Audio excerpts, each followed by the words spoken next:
अगर ईमानदारी की बात कहूं तो मैं इसको किसी भी प्रकार से आश्चर्यजनक नहीं देखता हूं। बल्कि जैसे अंग्रेजी की जो कुछ कहावत है, ब्लेसिंग इन डिसगाइज, जो एक कहावत है उदाहरण के लिए, तो मैं इसको ब्लेसिंग इन डिसगाइज की तरह समझता हूं। क्योंकि अब जो दो पिलर्स, कल मैंने देखा कि वह आम तौर पे भारत के जो उपराष्ट्रपति हैं उनके 90% बातों से मैं असहमत दिखता हूं, क्योंकि मुझे साफ लगता है कि वो एक पार्टी विशेष के एजेंट हैं, उपराष्ट्रपति महोदय नहीं हैं। लेकिन कल उनकी एक बात मुझे बहुत सटीक लगी, और मुझे लगा कि इससे मैं किसी भी प्रकार से ना इत्तेफाकी नहीं रख सकता कि यदि कोई वो नेता होता, बिल्डर होता, उद्योगपति होता, अफसर होता, तो अभी आप और हम चीखने लगते और बिल्कुल जो है उनकी धज्जियां उड़ा देते। जज साहब का मामला है, सब दुम दबाए बैठे या चुप बैठे हैं। यह जो खौफ, ये भय, कंटेम्प्ट का भय या जो कुछ भी कहिए, वह निश्चित रूप से न्यायपालिका के अंदर जो भ्रष्टाचार लगातार दिख रहा है, उभर रहा है, और हमारे जैसे लोग जो लगातार न्यायपालिका के पास जाते रहते हैं, हमारी जरूरत है, हमारी मजबूरी है, हमारी ड्यूटी है, हमारा धर्म भी है, अधिकार भी है, हम अनवरत यह महसूस करते हैं कि वहां भारी भ्रष्टाचार प्रत्येक लेवल पे, नीचे से ऊपर तक हो रहा है। तो मैं इस रूप में इसको ब्लेसिंग इन डिस्गाइज मान रहा हूं कि पहली बार इस तरह खुल के यह तथ्य आया। आगे इसका जो हश्र हो या ना हो, लेकिन निश्चित रूप से मैं इसको एक मान रहा हूं कि जो जो जो जरूरत थी कि लोगों तक यह बात पहुंचे, तमाम लोगों पर हुआ। एक बार पुनः यह बात आई, मैं इस बात के लिए प्रसन्न हूं कि यह बात सामने आई है। अभी भी मैं पूरी तरह मुतमईन नहीं हूं कि पूरी कार्रवाई होगी। प्रारंभिक कार्रवाई निश्चित रूप से चिंताजनक है, प्रारंभिक रिएक्शंस चिंताजनक हैं, और उम्मीद करूंगा कि आगे हमारे आपके दबाव में या जैसे भी हो, न्यायपालिका अपने इस जो चुनौती उनके सामने आई है, जो भ्रष्टाचार उनके अंदर है, उससे वो झेले, उसे उससे रूबरू हो, उसका सबका सामना करें, और उससे सफल यदि होंगे तभी वह लोकतंत्र के लिए की जो हमारी आवश्यकता है, लोकतांत्रिक शुचिता की, वो बचेगी।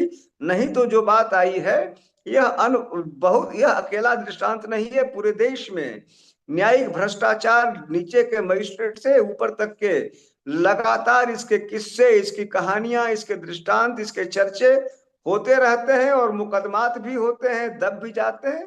तो यह लगातार हो रहा है। देखिए, मैं अब इसको उसको थोड़ा अटपटा कोई माने कोई, लेकिन मुझे लगता है कि अब बहुत सारे लोग जो न्यायपालिका जा रहे हैं वह जान रहे हैं इन बातों को। अब कोई, जैसे मान लीजिए कोई बिल्कुल नया लड़का हो, कल को एलएलबी किया हो, बिल्कुल मासूम, जैसे कहते हैं कितने मासूम शब्द में कई सारी खासियत है, मासूमियत भी एक अपने आप में बहुत कुछ है। आप बहुत ज्यादा मासूम हैं तो आप नहीं जान रहे हैं, बाकी सब जान रहे हैं। लेकिन जो कहावत है हिंदी की, मरता क्या न करता, या मजबूरी का नाम महात्मा गांधी, ये सब कहावतें हमारे यहाँ हर तरह कहावत इसीलिए बनाई गई है कि हर हर मौके के लिए। अब सवाल यह है कि मैं इससे व्यथित हूँ, उससे व्यथित हूँ, तो मैं कहाँ जाऊं।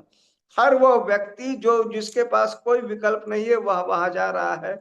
यद्यपि बहुत ही मामूली संख्या में ऐसे लोग हैं जो पूरे उत्साह से जा रहे हैं, वह जान रहे हैं या मान रहे हैं कि हमें कुछ नहीं मिलता। लेकिन भाई मान लीजिए, चलो देख लें, तो मुझे नहीं लग रहा कि अब कुछ और टूटना वाली बात है। अब जोड़ सके तो जोड़ने वाली बात है कि यदि आपको आपके मुंह पे हम नहीं बोलेंगे, आप हमको 6 महीना अंदर कर देंगे, ये एक भय बना हुआ है। यद्यप कंटेम्प्ट ऑफ कोर्ट यह नहीं कहता है, अवमानना यह नहीं कहता है कि सच को सच कहिए, अवमानना यह नहीं कहता है कि भ्रष्टाचार के खिलाफ आवाज न उठाइए, अवमानना तो यहां तक कहता है कि न्यायिक अधिकारी भी अवमानना के दोषी हो सकते हैं। लेकिन जिनके पास ताकत है, उसका भी मान लीजिए दुरुपयोग कर लेते हैं, डरा देते हैं, धमका देते हैं। कई बार, मतलब एक बार मुझे याद है, मैं एक एक एक एक लोअर जुडिशियरी में कोर्ट में था, आपको अवमानना कर दूंगा, हमने कहा हुजूर आप कर दीजिए। जाहिर सी बात है भाई, अगर मैं गुनाह पे हूं तब ना अवमानना करेंगे, कि आपने आपने कहा अवमानना, तो अवमानना वह कोर्ट जितना मेरा है उतना जज साहब का है। लेकिन कहीं ना कहीं उसका दुरुपयोग हो रहा है। और लोगों में अगर जुडिशियरी चाहती है कि दिल से कोई आपको सल्यूट करे, दिल से अगर आपको आपके प्रति सम्मान रखे, तो उन्हें काफी मेहनत करनी पड़ेगी, ऐसा मेरा मानना है।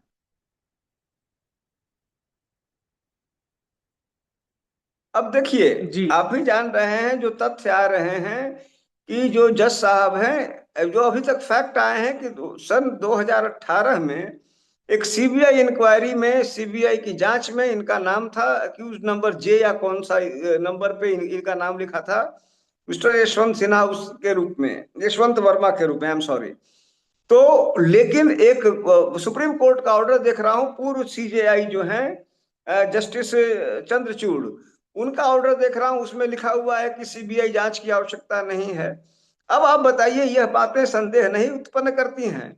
जस्टिस चंद्रचूड़ के साथ जस्टिस यशवंत वर्मा साहब एक लंबे समय तक यहाँ इलाहाबाद हाई कोर्ट में बैठे और अक्सर साथ डिसीजन दिया।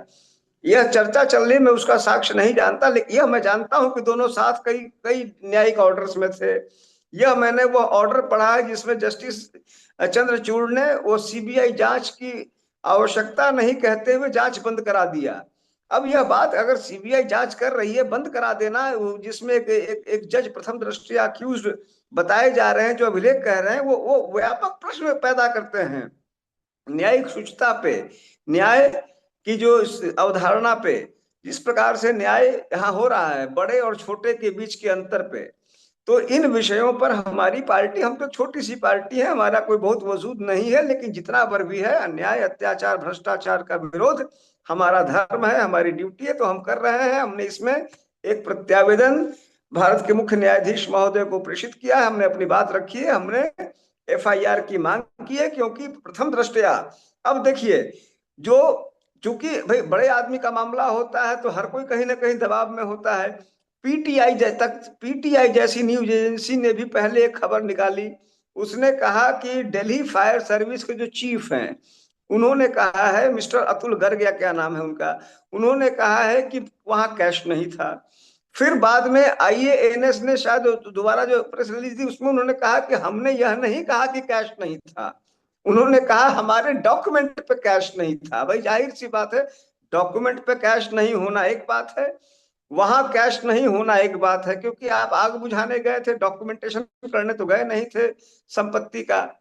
तो उसका, उनके इन सारे बयान मैंने उनके टाइम्स नाउ पर और जगहों पे बयान देखे, उन्होंने कहीं यह नहीं कहा कि कैश नहीं था। कल को उनसे कुछ भी कहवाए जाने का है। दूसरी बात, जिस व्यक्ति ने, आप उस सर्किल में हैं, आप जानते हैं, जिस व्यक्ति ने यह खबर एक प्रकार से दुनिया के सामने रखी, वह एक अच्छी ख्याति, लॉ लॉ रिपोर्टर के रूप में बहुत ही ख्यातिमंद व्यक्ति हैं। मैं समझता हूं, जब मैं छोटा सा था, तब से मैं उनको एज ए लॉ रिपोर्टर जान रहा हूँ, मिस्टर धनंजय मोहपात्रा। और उन्होंने एक बड़ी रेपुटेशन अर्न की है। यदि उन्होंने, और उनके कहने पे टाइम्स ऑफ इंडिया ने, जो सामान्य तौर पे कोई पंगेबाजी में विश्वास नहीं करता है, अब हम और आप जानते हैं, तो यदि यह खबर लाई गई तो निश्चित रूप से कुछ तथ्यों पर आधारित होगी, लेकिन जिस प्रकार से प्रतिक्रिया उस पर अब तक रही है, वह अपेक्षित नहीं रही है।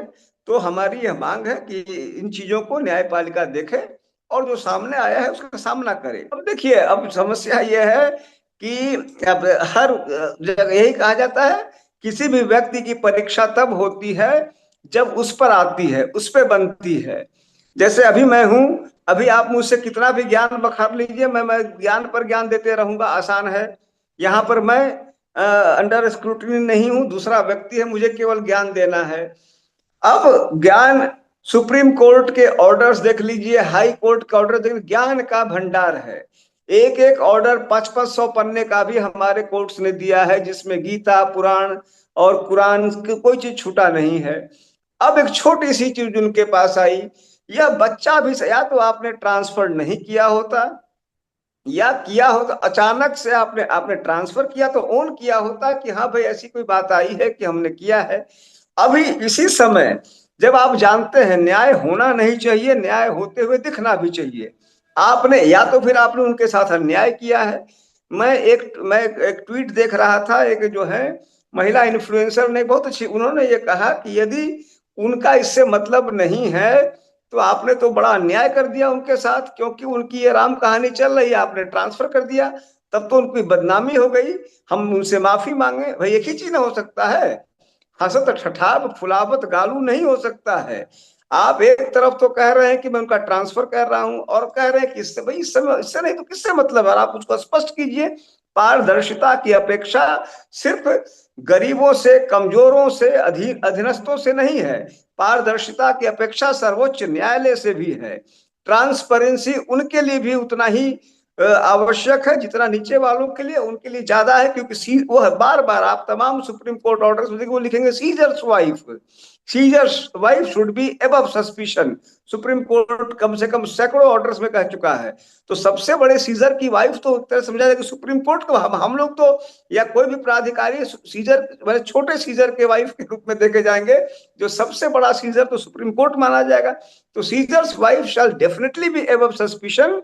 उनके यहाँ जब यह संदर्भ आया है, जब यह प्रकरण आया है, तो उनको पूरी पारदर्शिता से हमने इस कारण से ट्रांसफर किया है, हमारे पास यह फैक्ट आया है, डिस्ट्रिक्ट दिल्ली हाई कोर्ट के चीफ जस्टिस ने यह रिपोर्ट दी है, हम उसको देखेंगे नहीं देखेंगे, उसमें कोई सस्पिशन नहीं होनी चाहिए। उसी प्रकार से जैसे आप बाकी सबों से अपेक्षा करते हैं, जैसा आप अपने सभी निर्णयों में कहते हैं। तो अब चूंकि न्यायपालिका इस समय प्रश्न चिन्ह पे है, आप की इम्तहान हो रही है, तो निश्चित रूप से आपको इस इम्तहान पे वही यार्ड स्टिक्स आपके लिए प्रयोग होगा जो दूसरों के लिए है। तो सर आपको क्या लगता है कि इस जांच में सीबीआई की जांच हो तभी सच्चाई निकल के सामने आएगी? आप क्या चाह रहे हैं, सच्चाई कैसे आएगी लोगों के सामने? देखिए, अब सच्चाई को दबाने के उसे मान लीजिए कि हम भी जानते हैं, आप भी जानते हैं, जब दबाना चाहिए कुछ भी दब जाता है। सीबीआई की ही जांचें देख लीजिए, एक वो यू टर्न ले लेती है। एनआईए की जांचें ले लीजिए, एनआईए में पहले जो मुलजिम थे, अब वह कुछ हो गई तो होता, लेकिन कम से कम इतना जरूर है कि सीबीआई के पास इंफ्रास्ट्रक्चर है, पैराफर्नेलिया है। जैसे एक और जज हैं, justice S N Shukla, Allahabad high court के ही, उन पर मुकदमा हुआ, सीबीआई ने जांच की तो चार्जशीट भेजा। कम से कम सीबीआई जो भी हमारा फर्स्ट एमंग इक्वल्स तो है ही है, वो बेस्ट इन्वेस्टिगेटिंग बॉडी है हमारे यहाँ की। आज भी तमाम कमियों केस्ड पैरट हो, लेकिन कम से कम पैरट है। बाकी तो मान लीजिए वो जज साहब तो छोड़ दीजिए, वो तो थोड़ा सीनियर अफसर को देख के हाथ पांव कांपने लगता है। तो सीबीआई कम से कम इतना, चूंकि एक लंबे रेपुटेशन के कारण, हम लोग का मानना है कि फिर भी तुलनात्मक बेहतर ढंग से संभवतः वो कार्य करे। ये हमारी उम्मीद है, हमारी चाहत है। बाकी मुझे अगर यह जरूर कहूंगा कि सुप्रीम कोर्ट या कोई भी अगर चाहे तो मामला दब जाए, लेकिन दब जाने से कोई चीज खत्म नहीं होता। आज से 70 साल पहले समझ लीजिए कि महात्मा गांधी की हत्या हुई, गोली मारी गई, आज भी लोग पहुंच जाते हैं कि उसकी जांच हो। तो कोई भी चीज खत्म नहीं होता, कोई उसको दबा नहीं सकता, सच को कोई दबा नहीं सकता। और यह जरूर है कि जिन लोगों को आज अवसर मिला है सच को सामने लाने का, यदि वो चूकेंगे तो भविष्य उनको निश्चित रूप से दोषी मानेगा।